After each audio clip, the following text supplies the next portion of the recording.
Bom dia, meus queridos irmãos e amigos da Igreja Evangélica Batista de Angra do Heroísmo. Vamos dar início então a mais uma IBD. Estamos então numa nova revista, iniciada semana passada com a nossa querida irmã Antônia, e vamos dar continuação então no Evangelho segundo Lucas. Nossa revista vai do capítulo 1 ao capítulo 9 do Evangelho de Lucas, e hoje nós vamos estudar Lucas capítulo 1, do versículo 26 ao 38. O título, então, da nossa lição de hoje é Concebido. Para falar sobre o nascimento, nós estamos nesse período, agora da quadra natalina. Então, concebido, Deus envolve a humanidade no plano redentor para a sua criação. Se você ainda não tem a sua Bíblia aí, vai buscá-la para estudarmos juntos. Lucas capítulo 1, do versículo 26 ao 38. O contexto, então, o evangelho precioso, lindo, o evangelho de Lucas, segundo Lucas. Então, o autor é Lucas, a tradição nos ensina isso, que o autor é Lucas, o nosso querido médico, como diz o apóstolo Paulo. Temos uma referência, por exemplo, em Colossenses, capítulo 4, 14, 2 Timóteo 4, 11, Filemão, versículo 24. Ele é um gentio, e olha que curiosidade interessante, ele é o único autor bíblico não judaico. Olha, não é interessante saber disso? Ele também escreveu Atos dos Apóstolos, é uma continuação, digamos assim, do Evangelho. A gente agora vê em Atos aquilo que a igreja fez pelo poder do Espírito Santo, cheios do Espírito Santo. Eles fizeram aquilo que o Senhor Jesus ordenou no Evangelho que ele escreve, A data, muito provavelmente na década de 60, temos um texto em Atos, que talvez nesse contexto, em Atos 28, 16 e 31, foi a altura em que esse evangelho foi escrito, que é após a primeira prisão de Paulo em Roma. O propósito desse evangelho é fornecer uma narrativa daquilo que Jesus fez para os seus leitores gentios. Então, o autor assume o seu livro como um relato cuidado e ordenado sobre a vida de Jesus, resultante da consulta dos escritos existentes acerca do assunto e da investigação dos fatos. Então, ele é um evangelho bem pormenorizado. Ele foi ver assim como o médico tem o cuidado de ver cada pormenor, de cada tratamento, ele também teve, ao escrever o evangelho, que conta a história, a vida, os feitos e o ministério de Jesus, com o propósito de levar essa narrativa para um público gentio, aqueles que não são judeus. Então esse é o nosso contexto, um pouco bem resumido, mas que é importante a gente entender sobre o Evangelho segundo Lucas. Temos então aqui um esboço do Evangelho segundo Lucas. É um esboço bastante resumido. Na nossa revista temos um mais pormenorizado, mas em 4 fases, pelo menos, a gente pode dividir o Evangelho segundo Lucas. Primeira parte, a preparação para o ministério, que vai sobre o seu nascimento, até a tentação, o início, preparação para o seu ministério. Depois, o início do seu ministério, o ministério de Jesus na Galileia. Vamos lembrar que ele era um galileu, então vai do capítulo 4 até o capítulo 9. Depois nós temos o ministério de Jesus na Judéia e na Pérea. Então a gente vê Jesus em direção à Judéia. Nós sabemos que ele vai em direção a Jerusalém, Todo o seu ministério ele vai nessa direção para a sua crucificação e morte, porque ele veio para isso, com esse propósito. Então vai do capítulo 9 ao capítulo 19, E a última parte nós temos então a conclusão do ministério de Jesus em Jerusalém.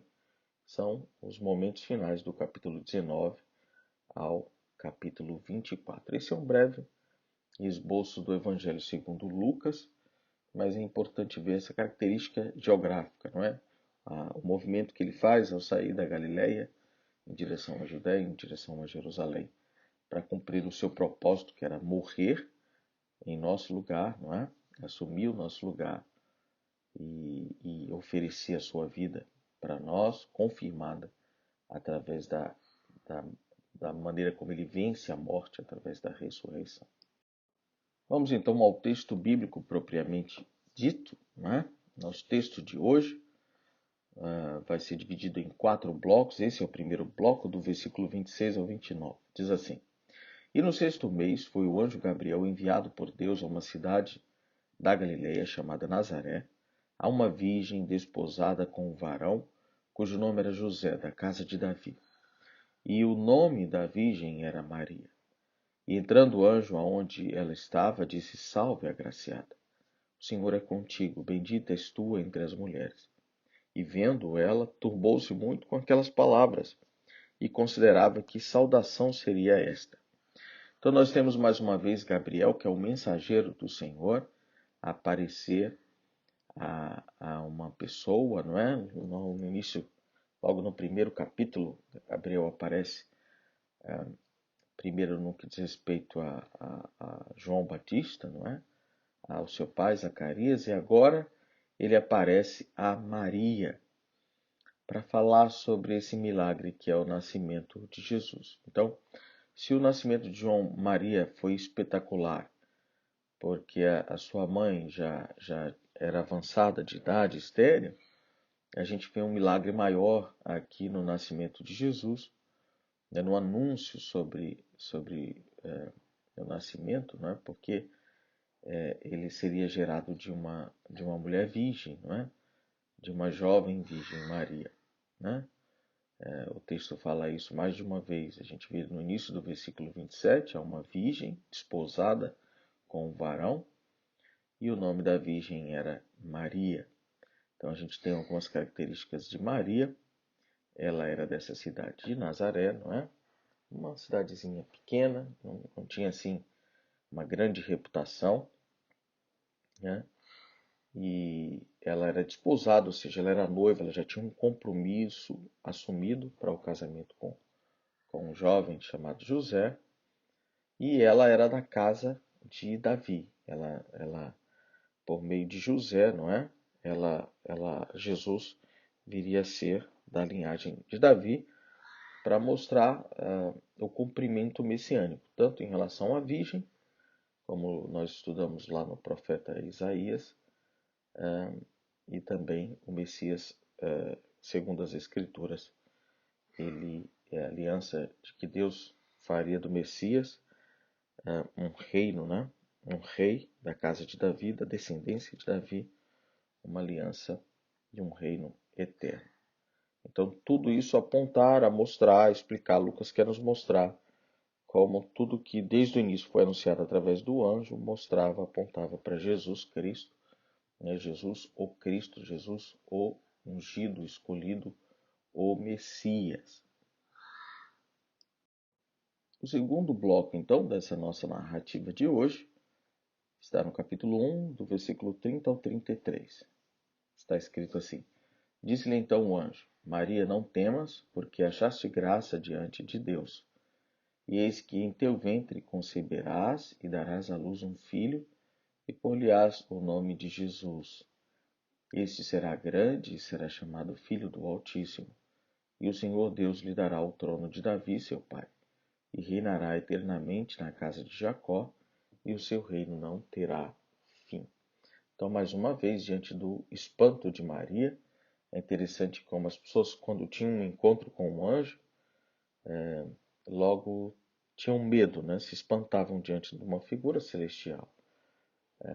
Então, geralmente os anjos dizem: não temas, não tenha medo, não fique espantada, amedrontada. E a gente mostra que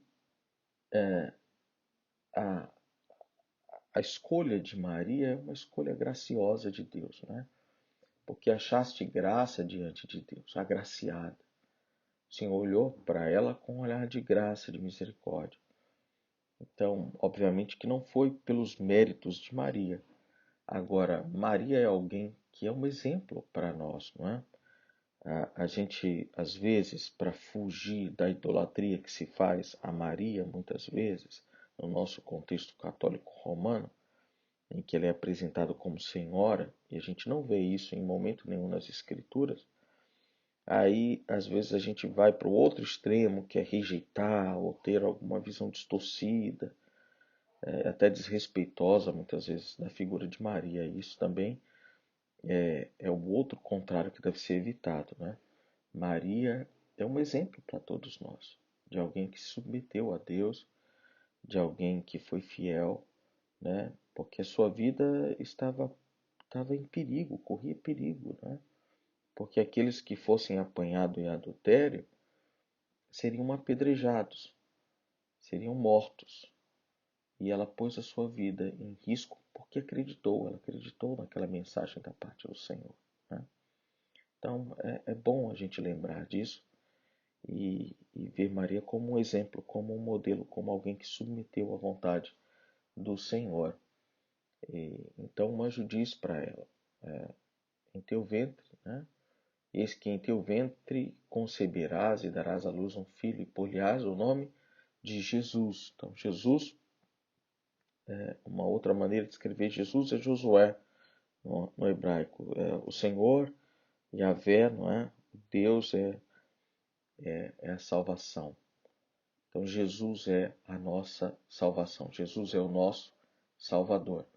Este será grande. Também quando foi anunciado a vinda do João Batista, também ele seria grande, mas o texto aqui, além disso, diz que será chamado Filho do Altíssimo.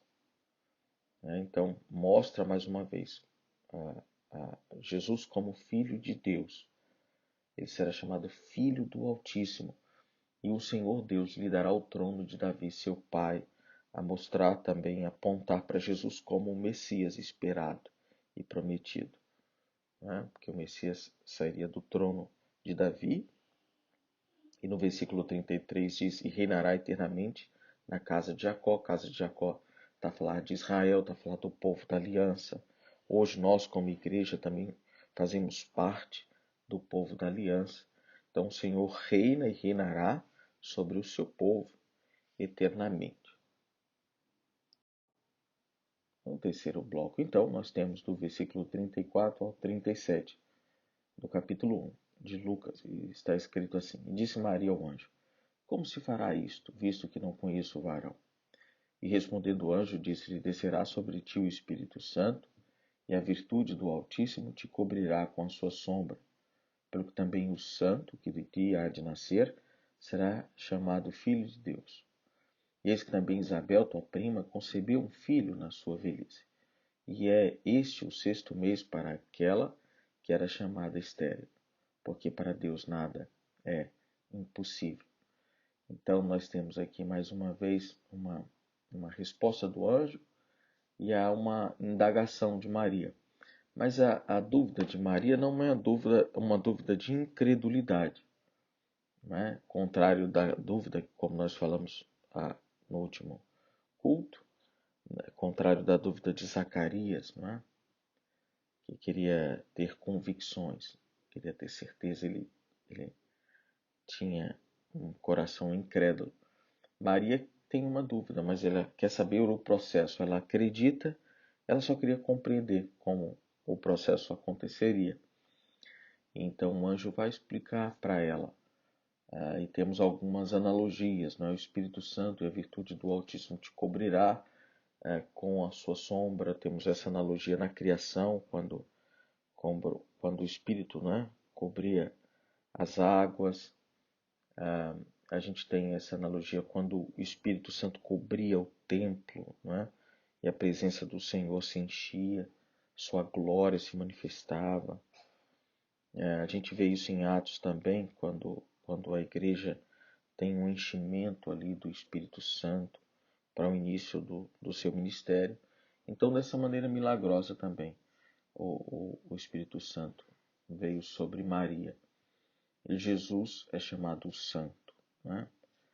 Ele que é santo, totalmente puro, aquela criança que nasceria de Maria, Filho de Deus, mais uma vez, né? O santo que de ti há de nascer será chamado Filho de Deus. E depois vai mostrar o milagre que o Senhor fez também, vai anunciar para ela aquilo que o Senhor já tinha anunciado para Zacarias, não é? Do milagre na prima de Maria, Isabel, que já estava no 6º mês da gravidez. E termina com uma frase maravilhosa, porque para Deus nada é impossível. Não é maravilhoso a gente lembrar desse versículo, Lucas 1,37, memorizá-lo, porque para Deus nada é impossível. A gente pode pensar muito a respeito desse versículo hoje, não é? Tantas coisas da nossa vida, porque para Deus nada é impossível. Então, a gente vê 2 milagres na vida da Isabel e também na vida da Maria. Né? No último bloco, então, do nosso texto de hoje, nós temos o versículo 38, que é a resposta de Maria. Né? Diz assim, está escrito assim, diz então Maria, eis aqui a serva do Senhor, cumpra-se em mim segundo a tua palavra. E o anjo ausentou-se dela. Então, é bom a gente lembrar todo o nosso contexto, de que aquela jovem estava desposada, ou seja, ela estava comprometida, ela era noiva de José, era uma aliança, assim como o casamento, algo muito sério, o noivado já era algo muito sério, não é como hoje, que às vezes a pessoa fica noiva e depois desfaz o noivado, naquela altura não, era algo muito sério. Uma jovem aparecer grávida fora do casamento naquela altura era uma sentença de morte praticamente, não é? Mas ela não pensa nas consequências, ela pensa em obedecer ao Senhor. Ela diz, eis aqui a serva do Senhor, cumpra-se em mim segundo a tua palavra. É o exemplo de Maria, é o exemplo da nossa irmã Maria, a mãe do nosso Salvador.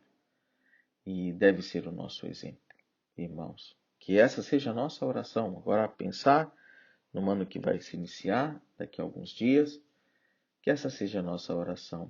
Eis aqui a serva do Senhor, cumpra-se em mim segundo a tua palavra. E o anjo ausentou-se dela. Que Deus encontre esse mesmo sentimento em nosso coração. É aquilo que podemos falar desse último versículo e vamos então às aplicações desse texto para a nossa vida. Aplicar a vida. Ponto 1. Deus coloca pessoas em circunstâncias para serem usadas por Ele. Deus poderia, na sua soberania, salvar o homem sozinho, mas Ele resolveu, de forma graciosa, contar conosco, nos abençoar nesse trabalho.